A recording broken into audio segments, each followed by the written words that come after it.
Twiggy and the Crystal Meth Spell by G.M. Barrow, the only G4 writer that stuck around for G5. And, you know, I'm glad she's the one that wrote the books. I'm fairly certain her writing career started with MLP. This book was published in 2013, but the first episode that she wrote for, the one where Pinkie Pie knows, was aired in 2015. And, you know, super strong start. I really like that episode. She was also responsible for The End and Friend, which is one of my least favorites, but that was season 8. And I don't think you should blame the writers for the shit show that was season 8. Top of the morning to ya! Is it morning? I hadn't noticed. Oh, yeah, that's what the show needed. Pinkie Pie being depressed because her friends told her to stop playing the bagpipes. Yeah, that's real good shit. Anyways, I placed this book between season 4 episodes 4 and 5 because Rainbow Dash confirms that it's still summertime and Twi being crowned is still a hot topic, but the Crystal Empire is still, quote, newly recovered, meaning it's still relatively early. Oh yeah, books have stories. So Twilight's all... Spike, I don't know what the fuck I'm gonna do now that I'm one of the leaders of Equestria! Bro, just because you became an alicorn doesn't mean you have to take charge immediately. That sounds exhausting. Shut up! Anyways, who should I talk to? Aren't you, like, talking to me? I mean, yeah, but I need someone to talk to with authority. You're still my bitch. Alright, well, why don't you ask your mom? My mom skipped town after my coronation. No, your other mom, the princess. Celestia? No way, dude, she's really busy. Okay, and what about the other princess? Cadence. Oh, I didn't even think about asking her. Actually, I was talking about Luna. Cadence it is! Thanks, Spike. Love you. Bye. Alright, right here, I love how Spike makes reference to Daring Do and the Trick of the Terrifying Tower. It's the confirmed 6th book in the franchise. But I gotta question what he says here. You know how she has to dive into the water in order to get to the tower, even though fish are secretly her biggest fear? So, Miss Double D is either covering for her actual fear of spiders, or she's just one huge pussy who's as afraid of animals as Fluttershy is afraid of everything that's not an animal. Oh, also, the groove that Twilight pastes into the floor, it has a name. Spike calls it the Twilight Zone, and I think that's pretty fucking cheesy. In a good way. Dude, check it. The book gives Derpy a line. If that's not reason to read this shit, I don't know what is. Damn. You know, when I think about it, if Lyrabon and Double D were able to get books, then Derps and Dr. Hooves totally should have gotten some of their own. Anyways, Twiggy reaches the glorified Crystal Meth lab and is greeted by her brother, Walter White, and he's like, Twily, I heard what happened in Ponyville and those tentacle monsters. Did they touch you in a way that made you feel uncomfortable? But Twilight just ignores him and is like, Cadence! Twilight! Sunshine, sunshine, ladybugs awake. Clap your hooves and kill yourself. So Twilight and Cadence go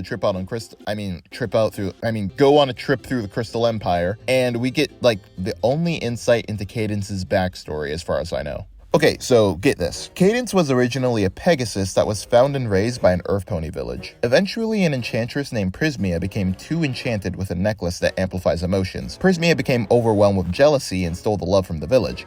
Cadence, however, combated the evil enchantress due to the necklace also amplifying her love. So, you know the drill from there. Cadence saves the day, she was transported to the astral plane, Celestia was like, nice job, have a free horn, and Cadence got a new creepy aunt. There are 2 things I want to unpack here, though. One being that Cadence was just found in a forest with an undisclosed amount of memory to her name. That's pretty much exactly how King Sombra was discovered, except he was found in the frozen north and raised in the Crystal Empire. This kind of segues into my theory that Miss Miyamoto Kirenza is actually a reincarnated fragment of Princess Amorai from 1,000 years ago. There's no real evidence other than their names and designs being similar, but I think it's legit. Also, that leads me to my second point. What the fuck kind of name is Miyamoto Kirenza? It's I love Cadence in Italian, but that just kind of raises more questions about the language diversity of Equestria. Anyways, Princess Voglio sbarrare dentro cadenza is like, look, Twi, it's been cool, but I have shit to do, brothers to fuck. If I just tell you that there's a spell to solve all your problems, will you leave me alone? And Twilight's all like, oh, dude, bet. So Cadence says some sort of sick prank gives Twilight's Prismia's necklace, because that's a great idea, and tells her to be careful. So Twigs makes her way back to P Village and holds a meeting with all her friends, and she's like, so, long story short,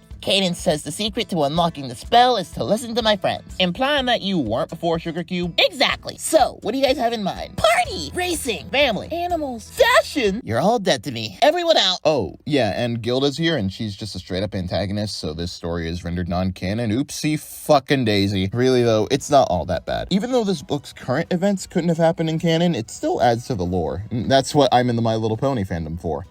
The lore. This is interesting too. Apparently Rarity knows about the gem in Prismia's necklace, calling it the Cosmic Spectrum. So it's kind of legendary, or at least known of, or at the very least known to gem appreciatists. Maud would probably cream herself at the sight of that necklace. Okay, so Gilda breaks into Twig's house and tells her that she doesn't need to listen to anyone, and the thought of independence triggers something within Twilight's necklace, causing her to PMS something fierce. PMS in this context stands for Pony Mood Swings. So Twi's walking around town and she sees Goldilocks and Trixie, who's also just sort of there, tampering with a yearly cider crop, and Twilight's all, Hey, what the fuck are you doing? Hey now, calm down, Twi. We didn't know you'd be so below the law. What is that supposed to mean? It's just that you're a princess now, so you can do whatever you want, couldn't you? I mean, I guess. Then what do you want to do, Twi? You want to rob someone? Poison the water supply? Burn someone's house down? Kill people? what the fuck are y'all doing here? I want to go to the Crystal Empire's library. So Twi gets the fuck out of Dodge with these two psychopaths and the main six following her. Eventually, Cadence finds Twilight stressed out of her fucking mind reading, and she's like, Twi, what the hell are you doing? What do you mean? This is how I usually spend my Friday nights. Dude, your necklace isn't even glowing anymore. Are you seriously stuck on this whole princess thing? Well, excuse me if I can't find your fancy-ass spell. There is no spell, Twilight.